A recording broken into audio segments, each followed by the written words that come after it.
قرآن مجید راہ خدا میں خرچ کرنے اور غریبوں کی مدد کرنے، مشکل میں پڑے لوگوں کی مشکل کشائی کرنے اور حاجت مندوں کی حاجت روائی کرنے سے مامور ہے۔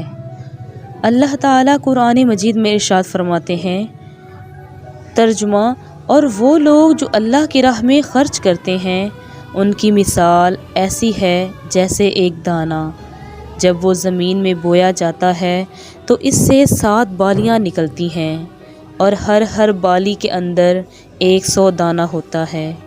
جیسا کہ ہم نے بویا ایک دانہ لیکن نکلی 7 بالیاں اور اس سے 100 دانہ۔ اللہ تعالیٰ فرماتے ہیں کہ جو راہ خدا میں خرچ کرے اس کا اجر و ثواب ایسا ہی ہے، اور جو اللہ کی راہ میں ایک دیتے ہیں اللہ تعالیٰ انہیں 700 گنا عطا فرماتا ہے۔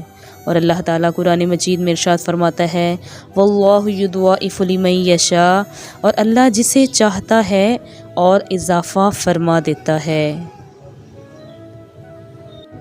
صبح و نہار میں لہسن کی 2 تریاں 1 کپ لیموں کے قہوے کے ساتھ کھا لیں، تمہارے پیٹ کی چربی برف کی طرح پگھل جائے گی۔ دل کا اچھا ہونے سے پہلے زبان کا اچھا ہونا چاہیے، کیونکہ سب سے پہلے تمہاری زبان سے واسطہ پڑتا ہے اور دل تک تو کچھ لوگ ہی پہنچ پاتے ہیں۔ صدقہ ایسی شے ہے کہ سائل تک پہنچنے سے پہلے اللہ کریم تک پہنچ جاتا ہے۔